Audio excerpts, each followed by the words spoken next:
साल दुनिया भर में विश्व आवास दिवस वॉइस डे के रूप में मनाया जाता है। और सबसे पहले देखते हैं आज के कुछ बड़े इवेंट। देखिए पहली बड़ी खबर, मजदूरों का आंदोलन होने जा रहा। ट्रेड यूनियनों ने 16 अप्रैल को देश भर में विरोध प्रदर्शन का आह्वान किया है। दरअसल अभी 2-3 दिन से जो उत्तर प्रदेश के नोएडा वगैरह, हरियाणा, गुरुग्राम में यहाँ फैक्ट्री कर्मचारी, श्रमिक मजदूरों का जो विरोध देखने को मिल रहा है, इस बीच अब CITU यानी centre of Indian trade unions की तरफ से आज 16 तारीख को देशव्यापी विरोध प्रदर्शन का आह्वान किया है। हरियाणा के मानेसर के श्रमिकों की भी रिहाई को लेकर आज 16 अप्रैल को पूरे हरियाणा राज्य में प्रदर्शन होगा। 55 मजदूरों को गिरफ्तार किया गया था। और अगली बड़ी खबर देखिए, DA यानी महंगाई भत्ते में बढ़ोतरी को लेकर भी अब सड़क पर उतरेंगे सरकारी कर्मचारी। महंगाई भत्ते की मांग पर केंद्रीय कर्मचारियों ने आज 16 अप्रैल को विरोध प्रदर्शन करने की चेतावनी भी दी है। केंद्र सरकार को कहा कि DA में तत्काल बढ़ोतरी करें, वरना देश भर में विरोध प्रदर्शन किया जाएगा। ऐसा वहीं आयकर विभाग यानी इनकम टैक्स के कर्मचारी संगठनों ने भी आज 16 अप्रैल से ही फिर चरणबद्ध आंदोलन की चेतावनी दी है। चलिए अगली खबर देखिए, देश के कई राज्यों में आज से जनगणना भी शुरू होने जा रही है। जैसे राजधानी दिल्ली में भी आज 16 अप्रैल से शुरू होगी डिजिटल जनगणना। 33 सवालों के साथ घर घर पहुंचेगी टीमें। छत्तीसगढ़ में भी जनगणना 2027 के प्रथम चरण की तैयारियां पूरी हुई। अब आज 16 अप्रैल से ही डिजिटल स्वगणना का विकल्प शुरू होने जा रहा है। तो स्वगणना का मतलब आज से ही आप खुद सरकार की ऑफिशियल वेबसाइट या मोबाइल ऐप के माध्यम से जनगणना से जुड़े सवालों का जवाब खुद ही सर्वे में भर पाएंगे। ऐसा उत्तर प्रदेश में भी जनगणना को लेकर 16 अप्रैल से ट्रेनिंग शुरू होगी। 7 मई से पोर्टल खुल जाएगा। और अरुणाचल प्रदेश में भी आज 16 अप्रैल से 30 अप्रैल तक खुद भर सकेंगे जनगणना का फॉर्म। इसके भी पहले चरण की शुरुआत आज से हो जाएगी। चंडीगढ़ में भी जनगणना प्रक्रिया आज से शुरू होगी। चलिए अगला अपडेट देखिए, यूपी बिहार के श्रद्धालुओं के लिए बड़ी सौगात। आज 16 अप्रैल से 4 धाम की यात्रा करवाएगी Rishikesh Muzaffarpur special train. Railway की तरफ से ये नई पहल की जा रही है। और बड़ी खबर आ रही है कि महिला आरक्षण बिल के लिए भी सरकार ने तारीख तय की। आज 16 अप्रैल से संसद में फिर इस मुद्दे पर बातचीत होगी। 16 से 18 तारीख तक 3 बैठकें होगी इस मुद्दे पर। वहीं अमरनाथ यात्रा पर जाने वाले श्रद्धालुओं के लिए भी आज 16 अप्रैल को स्वास्थ्य जांच शिविर का आयोजन होने जा रहा।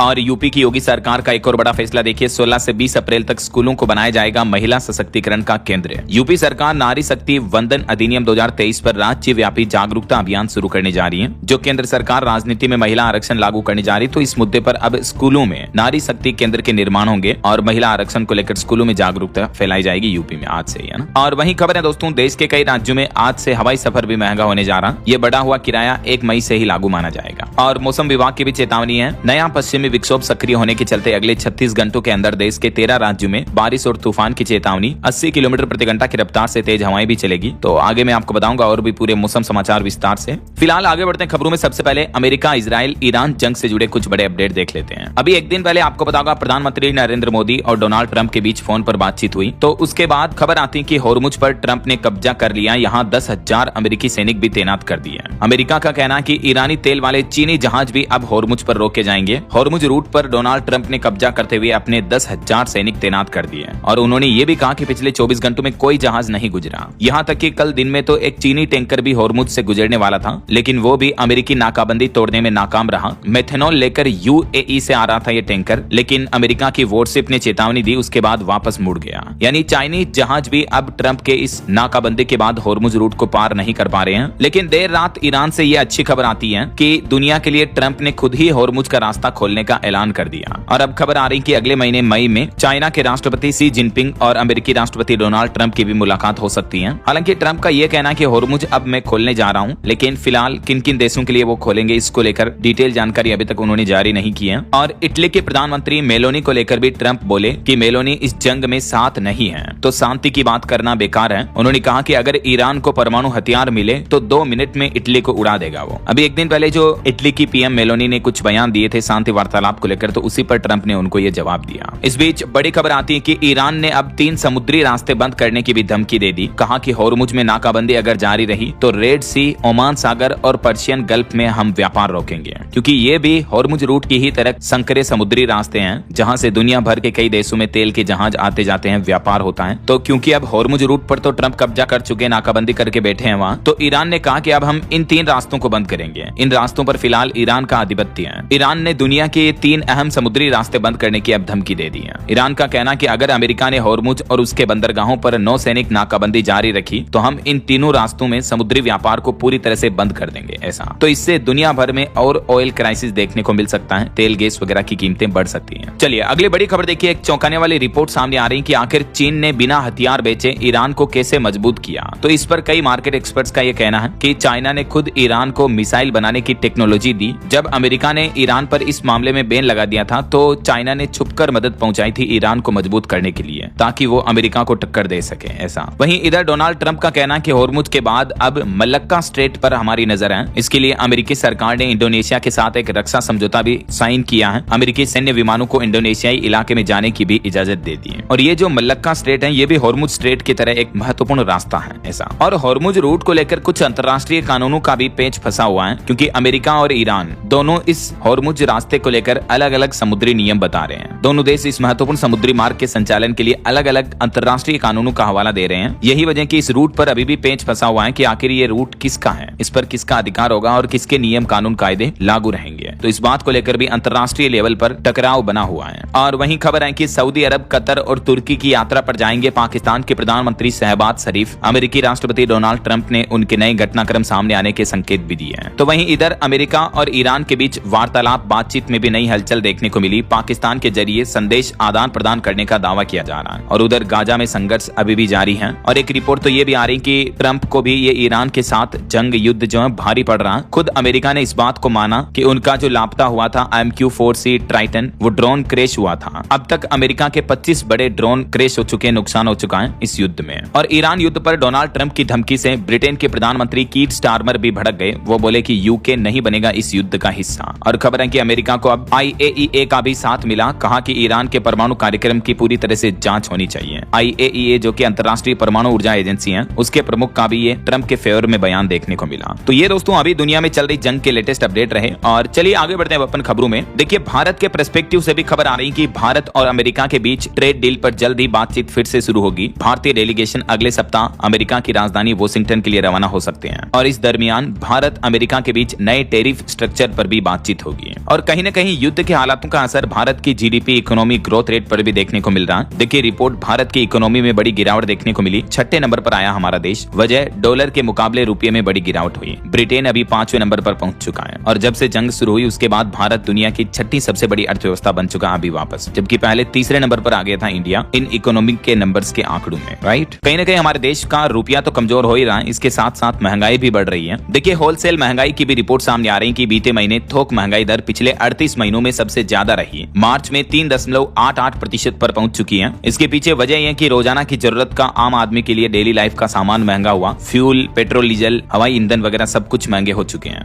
LPG गैस सिलेंडर समेत। तो इस वजह से ना सिर्फ रिटेल इन्फ्लेशन रेट बढ़ी बल्कि होलसेल इन्फ्लेशन रेट में भी बढ़ोतरी हुई है। रिटेल इन्फ्लेशन का मतलब जो खुदरा महंगाई दर है, उसके भी आंकड़े मैंने आपको बताए थे अभी एक दिन पहले। ये भी मार्च में बढ़कर 3.4% हो चुकी है। खाने पीने की चीजों में महंगे होने का असर दिखा और ईरान जंग की वजह से ये महंगाई और बढ़ सकती है। जब से ये युद्ध शुरू हुआ पिछले एक महीने के अंदर अंदर देखिए, खाने का तेल 7% तक महंगा हो गया। साबुन, बिस्किट के पैकेट को भी कंपनियों ने छोटा कर दिया। और भी जैसे वॉशिंग मशीन, फ्रिज, LED वगैरह इस तरह के इलेक्ट्रिक उपकरणों के दाम भी 15% तक बढ़ गए हैं। तो ऑल ओवर हमारे देश में भी महंगाई का काफी बड़ा असर देखने को मिला इन युद्ध के हालातों का। एक्सपर्ट्स का ये मानना कि ये हालात अब भी सामान्य होने में कम से कम 2 महीने लग सकते हैं, अगर ये युद्ध आज भी शांत हो जाता तो भी। चलिए अगली खबर देखिए, सोना चांदी के भाव पर अपडेट आ रहा। अक्षय तृतीया से पहले सराफा बाजार में तेजी देखने को मिली। चांदी एक ही दिन में 12,000 रुपए तक बढ़ी। सोना 1,58,000 रुपए के पार पहुंच चुका वापस। हर साल अक्षय तृतीया पर अक्सर सोने चांदी के भाव में मजबूती देखने को मिलती है, तो इससे पहले इस बार सराफा बाजार में तेजी दिख रही है। चलिए अगली खबर देखिए, सरकार ने नया आदेश जारी किया। गलत जानकारी वाले फास्टैग ब्लैकलिस्ट किए जाएंगे। NHAI ने सभी बैंकों को व्हीकल रजिस्ट्रेशन नंबर वेरीफाई करने के निर्देश दिए हैं। हाल ही में इससे कुछ महीनों पहले आपको पता होगा KYV की प्रोसेस को खत्म किया था NHAI ने, लेकिन अब खुद केंद्र सरकार के सड़क परिवहन मंत्रालय की तरफ से फास्टैग जारी करने वाले बैंकों के लिए ये नई गाइडलाइन जारी की है। और सरकार ने बैंकों से कहा कि वे फास्टैग से जुड़े वाहनों के रजिस्ट्रेशन नंबर VRN यानी व्हीकल रजिस्ट्रेशन नंबर की तुरंत जांच करें। अगर किसी फास्टैग में गाड़ी का नंबर गलत पाया जाता है या वह डेटा से मैच नहीं करता तो उस फास्टैग को तुरंत ब्लैकलिस्ट किया जाएगा। ऐसा चलिए अगली खबर देखिए, केरल के सबरीमाला मंदिर में महिलाओं की एंट्री को लेकर सुप्रीम कोर्ट में चौथी बार सुनवाई हुई। और इस दरमियान मंदिर का जो मैनेजमेंट है उसका कहना है कि अयप्पा मंदिर कोई रेस्टोरेंट नहीं है, बल्कि यहाँ ब्रह्मचारी देवता है, तो महिलाएं यहाँ क्यों आना चाहती हैं? जबकि इस मुद्दे पर सुप्रीम कोर्ट ने कहा कि करोड़ों लोगों की आस्था को गलत ठहराना मुश्किल होगा। सुप्रीम कोर्ट ने यह भी कहा कि समाज सुधार के नाम पर धर्म को खोखला नहीं किया जा सकता है। देखते हैं आखिर आगे इस पर फाइनल फैसला क्या आता है सुप्रीम कोर्ट का। जो भी अपडेट आएंगे मैं आपको बताता रहूंगा।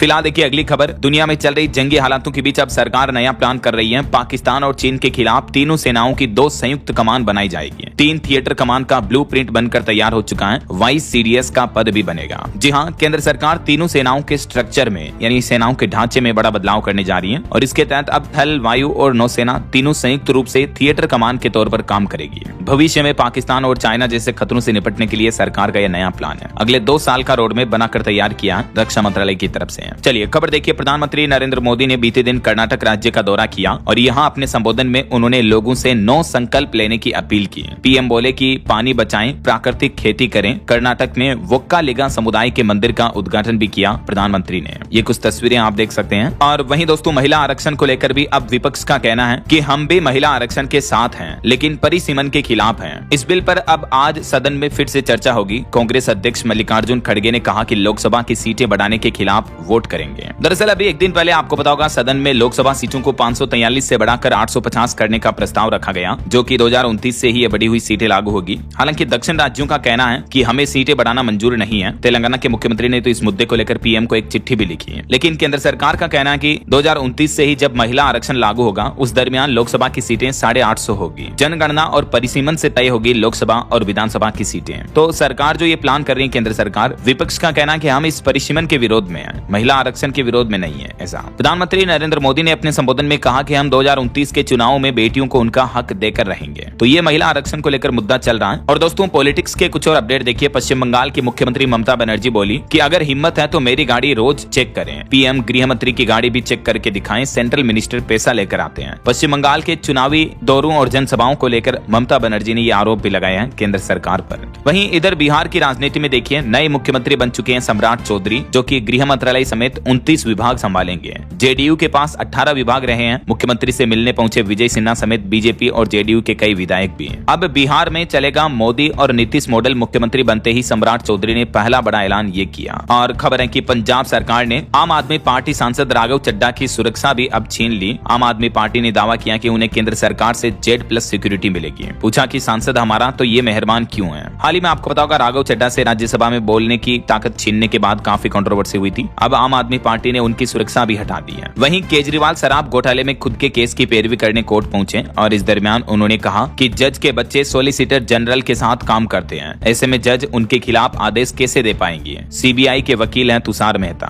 चलिए अगली खबर देखिए। मुख्यमंत्री योगी आदित्यनाथ ने टाटा की 10 लाखवीं गाड़ी में सफर किया। इस दरमियान सीएम योगी बोले कि ये गाड़ियां हमारी जिंदगी का हिस्सा है। यूपी की राजधानी लखनऊ से 15 देशों में टाटा की गाड़ियां एक्सपोर्ट होती हैं। बुधवार को सीएम योगी ने 10 लाखवीं गाड़ी ई-बस इलेक्ट्रिक बस को हरी झंडी दिखाई और उसमें बैठे सफर भी किया। चलिए बड़ी खबर देखिए। अमरावती यौन उत्पीड़न के आरोपी के घर बुलडोजर चलाया गया। दावा किया जा रहा है कि 180 नाबालिग लड़कियों का यौन शोषण किया था इसने। 350 वीडियो भी मिले थे इसके फोन से। हाल ही में महाराष्ट्र के अमरावती जिले के परतवाड़ा में लड़कियों के यौन शोषण का जो मुख्य आरोपी पकड़ा गया, मोहम्मद अयाज उर्फ तनवीर, तो उसके घर पर प्रशासन ने बुलडोजर चलाया। ये था वो मुख्य आरोपी अयाज उर्फ तनवीर, 19 साल का भी तो ये। और वहीं खबर है, राजधानी दिल्ली में मुठभेड़ के बाद 6 बांग्लादेशियों को गिरफ्तार कर लिया गया। पुलिस पर भी फायरिंग की इन्होंने, जवाबी कार्रवाई में दबोचे गए। चलिए अगली बड़ी खबर देखिए। दिल्ली हाईकोर्ट ने एक ऐतिहासिक फैसला सुनाया। आदेश देते हुए कहा कि 1/3 सजा काट चुके कैदियों को तुरंत रिहा किया जाए। और वहीं भारतीय लोगों पर उधार कितना है, इस पर एक चौंकाने वाली रिपोर्ट सामने आ रही है। देखिए, उधारी की राह पर भारतीय 10 सालों का रिकॉर्ड टूटा।